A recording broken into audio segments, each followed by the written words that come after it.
Hey guys, this is question number 2 from our AP Physics Chapter 4 Kinematics in Two Directions Extended Response Review.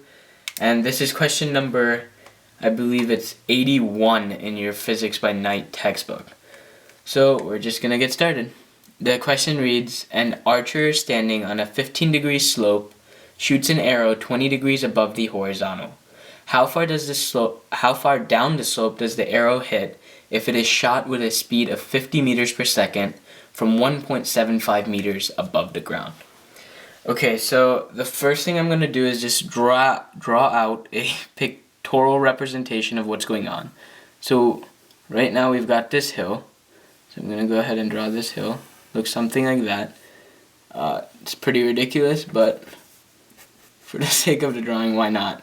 Let's just say this is 15 degrees. I know it's not, but it's 15 degrees. And what I'm going to do is I'm actually going to make my x and y axes like so. So this is going to be my y-axis.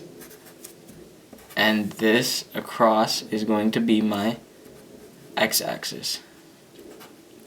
So now that we have our x and y axis, we know that the arrow, okay, so the slope is 15 degrees. The arrow is shot 1.75 meters above the ground, so it's somewhere up here.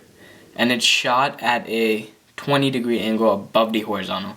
So let's say this is the horizontal. It's shot like so, 20 degrees. Now, the very first thing I want to do is find out my component vector for the vector at which the arrow is shot. I want to break it up into its y and x components. So I'm going to get velocity initial along the x is going to equal, so you can see it's sine 20 degrees. Once again, we know the x-axis is adjacent, so we want adjacent over hypotenuse, which we know to be 50 meters per second. So it's going to be 50 times cosine of 20 degrees. That's going to be our x component. And then our y component, velocity initial along y, is going to be 50.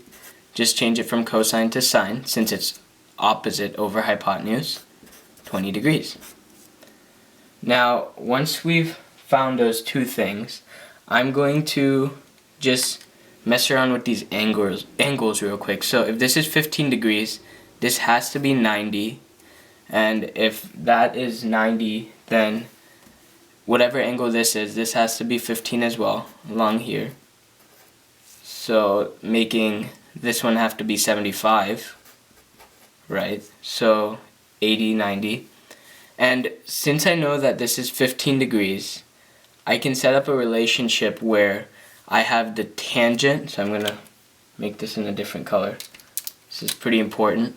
So the tangent of 15 degrees. So if you guys see how I'm doing that, this 15 degrees is the same as reflecting it. So this is, remember, it's your outside angles, or I forget the rule. It's like outside, adjacent, exterior angles are the same. So for this line, I have this line, and these two are obviously parallel, the ground and the x-axis.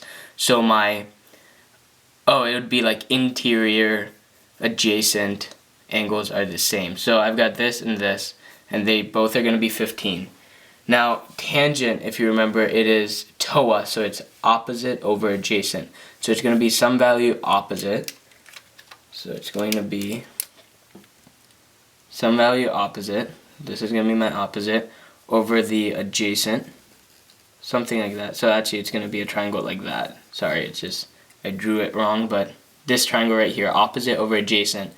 And we know that tangent of 15 degrees is going to equal, so if you look at this, this is just basically going to be our delta y, our change in our y.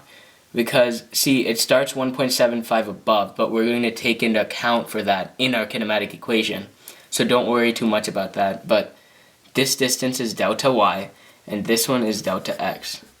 And we know that it's opposite over adjacent, so it has to be delta y over delta x, but we have to remember that this value right here, it's going to be a negative, because you can see that our delta y is a negative, right? It's going below our axis. That's why a coordinate system is so important, because since I drew it like so, the tangent value of 15 right here, it's going to be negative, because that value is going to be a negative number. So it's going to be actually negative tangent 15 degrees is equal to delta y over delta x. And once I solve for that, negative tangent of 15 degrees is simply negative 0.268. Okay, now we're going to get into our kinematic equations. And the first one we're going to use is the one x final equals x initial plus velocity initial along x times t plus 1/2 ax t squared. Now, this, once again, is an example of projectile motion. So we know that we're going to have no acceleration along the x-axis. So that part can just be x'd out.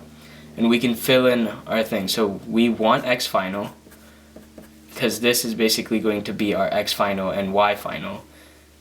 And we know it initially starts at 0, so I'm not going to write anything. And velocity initial along x is 50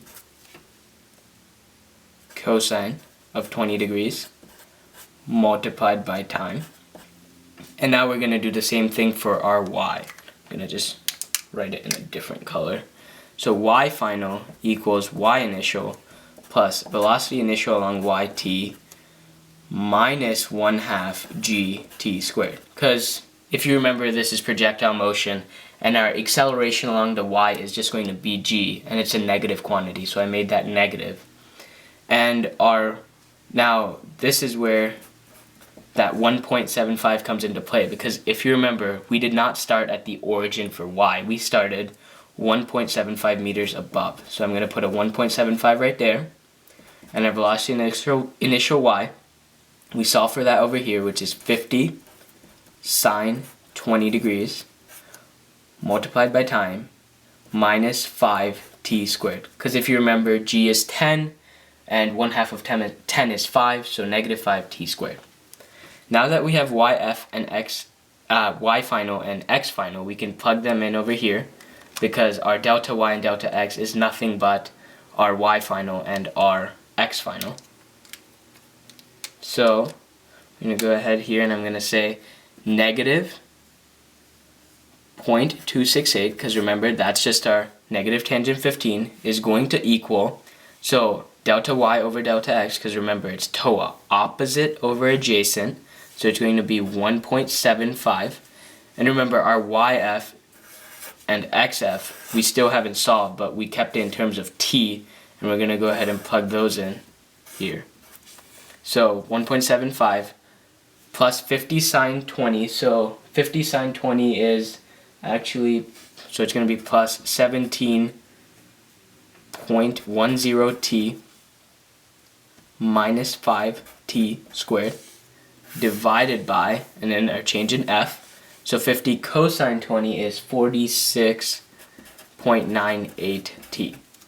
And what I did after this point was I took these two quantities, I plugged them into our calculator, so I plugged them into my calculator for a graph, and make sure you put parentheses along the top and parentheses around the bottom. And then I graphed a graph which was y equals negative 0.268, saw where they intersected, and that's my t.